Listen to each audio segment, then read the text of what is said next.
प्यारे बच्चों, आप सभी को आपके इस YouTube चैनल पर स्वागत है।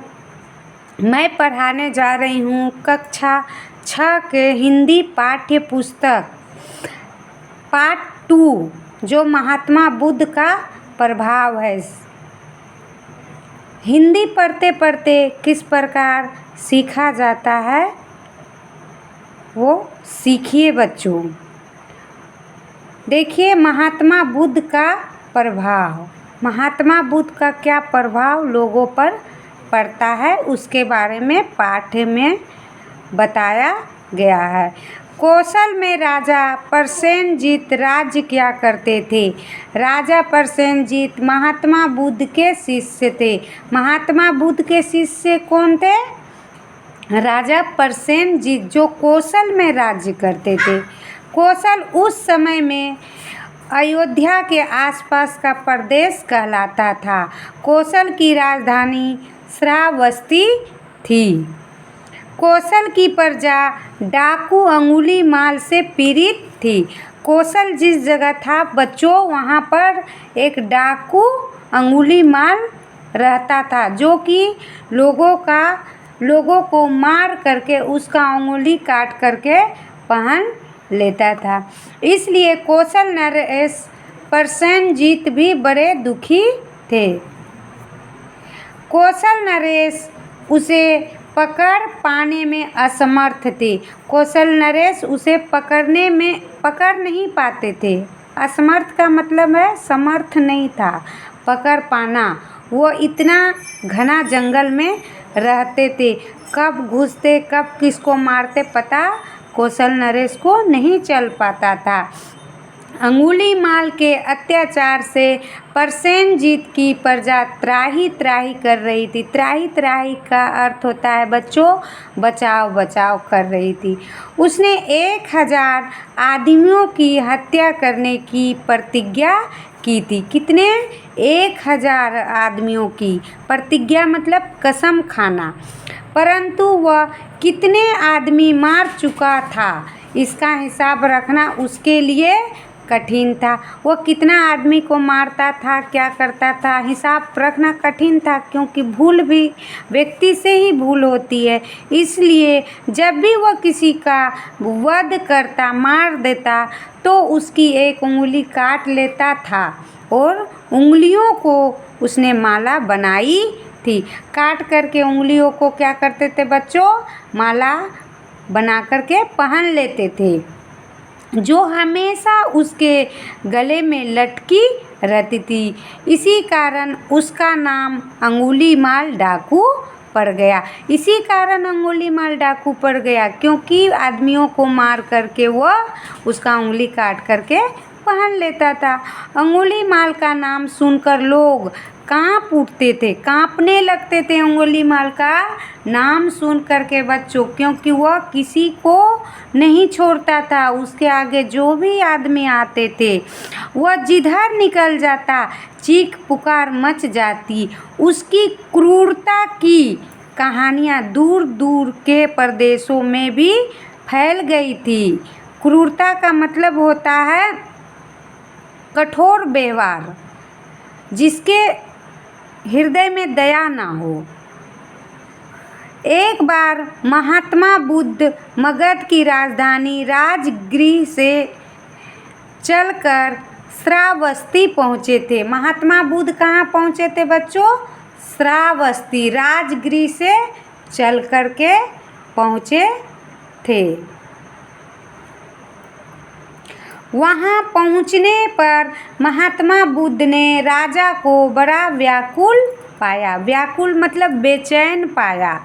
पूछने पर राजा ने कहा, भगवान, अंगुलीमाल डाकू से मेरी प्रजा बड़ी त्रस्त है। त्रस्त मतलब क्या बोलता है उसको? दुखी है। इस कारण ही मैं चिंतित हूँ। उसको पकड़ पाना असंभव है। उसको पकड़ पाना क्या है बच्चों? असंभव है। महात्मा बुद्ध ने राजा को धीरज बंधाते हुए कहा, धैर्य धारण करते हुए, धीरज धारण कीजिए महाराज, बंधाते हुए कहा, बंधाते हुए कि मैं तुम्हारी चिंता दूर करूँगा। फिर वे आगे बढ़ गए। मैं तुम्हारी चिंता दूर करूँगा और आगे बढ़ गए। दोपहर का समय था, चारों ओर पेड़ों की छाया थी। किस समय था बच्चों? दोपहर का समय था, चारों तरफ पेड़ों की क्या थी? छाया थी। जंगल बहुत ही घना था। जिस जिस जंगल में अंगुलीमाल रहता था वो जंगल कैसा था? बहुत ही घना जंगल था। चारों तरफ ही जंगल था। महात्मा बुद्ध चलते चलते थक गए, परंतु वे रुके नहीं। इतने दूर चल रहे थे, थकने के बावजूद महात्मा बुद्ध रुके नहीं, आगे बढ़ते गए, आगे बढ़ते गए बच्चों। महात्मा बुद्ध का हृदय तो लोगों के दुखों को देखकर दुखी था। महात्मा बुद्ध का हृदय कैसा था बच्चों? लोगों के दुख को देख करके दुखी हो रहा था, परंतु उन्हें अपने और अपने ज्ञान का पक्का विश्वास था। महात्मा बुद्ध को अपने पर, अपने आप पर और अपने ज्ञान पर पूरा विश्वास था कि मैं अंगुलीमाल को बदल डालूँगा, उसके व्यवहार को, कि वे लोग का दुख निश्चित ही दूर करेंगे। इसी विश्वास के कारण उनके मुख पर सदैव मुस्कान रहती थी। उनके मुख पर क्या रहती थी बच्चों? सदैव मुस्कान रहते थे और तेज चमकता रहता था। तेज मतलब उसके मुखमंडल हमेशा चमकता रहता था।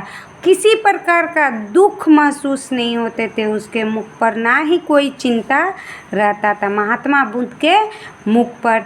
महात्मा बुद्ध मग्न में कई बातें सोचते हुए जा रहे थे। मन ही मन में क्या कर रहे थे? सोचते हुए जा रहे थे। मन ही मन में कई बातें सोचते हुए जा रहे थे।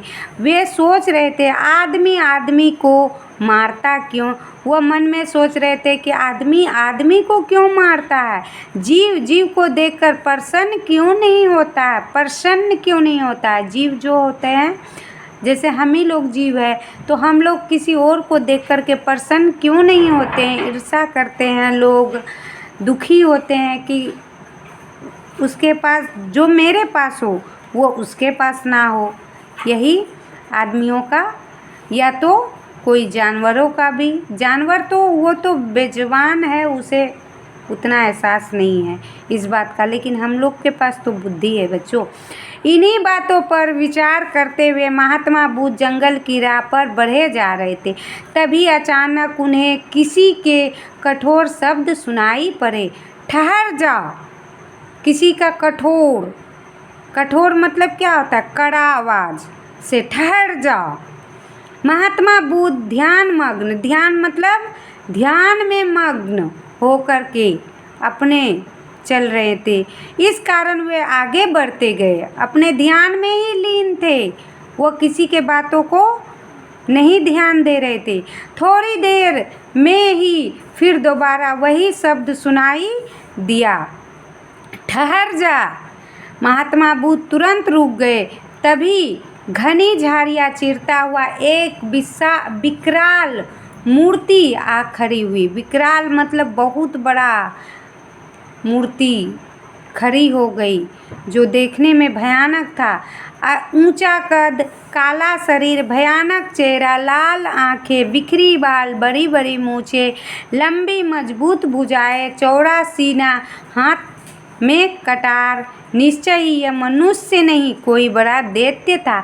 उनका जो हुलिया था, उनका जो चेहरा था, वह कैसा था? एक दैत्य के समान। एक क्या बोलेंगे दैत्य को हम लोग? क्या बोलेंगे? एक मतलब भयानक जो बनमानुष जैसा होता है उस तरह था। उसके गले में उंगलियों की माला देखकर महात्मा बुद्ध ने उसे एकदम पहचान लिए। उंगलियों का माला देख करके महात्मा बुद्ध उसे पहचान लिया। महात्मा बुद्ध ने उस पर अपनी दृष्टि डाली। दृष्टि मतलब आँखों से देखा। उनकी आँखों में उस समय किसी प्रकार का भय नहीं था। महात्मा बुद्ध का कोई भय नहीं था। लोग देख करके ही भय से कांपने लगते थे कि हमें मार देगा, लेकिन महात्मा बुद्ध को मरने से भय नहीं था, बल्कि प्यार और शांति उनकी आँखों से प्रकट हो रही थी। बल्कि क्या हो रही थी? प्यार और शांति आँखों से प्रकट हो रही थी। वे प्रेम पूर्वक उस भयानक डाकू से बोले, मैं तो ठहर गया, तू कब ठहरेगा? मैं तो ठहर गया, पर तू कब ठहरेगा? इतने लोगों को जो मार रहा है ये कब तक चलेगा? उसका कहना था। अंगुलीमाल हैरान, स्तब्ध मतलब होता है हैरान रह गया, स्तब्ध। उसके सामने आने वालों के हमेशा भय से घिघी बद जाया करती थी। घिघी बद जाया का मतलब होता है बच्चों कि बोल नहीं पाना। बोलना चाहता है लेकिन बोल नहीं पाता है, ऐसा उसे लोगों को होता था उसके सामने। लेकिन महात्मा बुद्ध को ऐसा कुछ नहीं हुआ। आज तक उसे कोई भी ऐसा व्यक्ति नहीं मिला था जो उसकी आंखों से आंखों मिलाकर बातें कर सके। अंगुलीमाल मन ही मन में सोचने लगा, यह कौन है जो डरना तो दूर रहा, शांतिपूर्वक मुस्कुरा रहा है। ये कौन है? ये कैसा आदमी है जो डरना तो दूर है, शांतिपूर्वक क्या कर रहा है? और भी मुस्कुरा रहा है। मरने से उसे डर नहीं लग रहा है।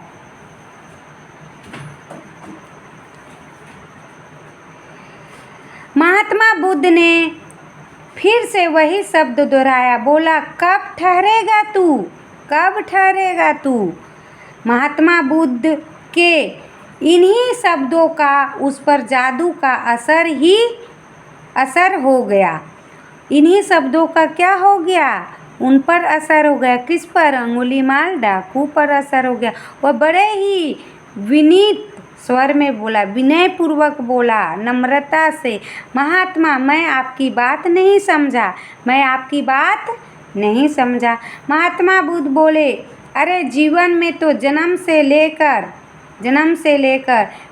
मरण तक दुख ही दुख है, फिर तू उन्हें अपनी क्रूरता के कारनामों से और क्यों बढ़ा रहा है?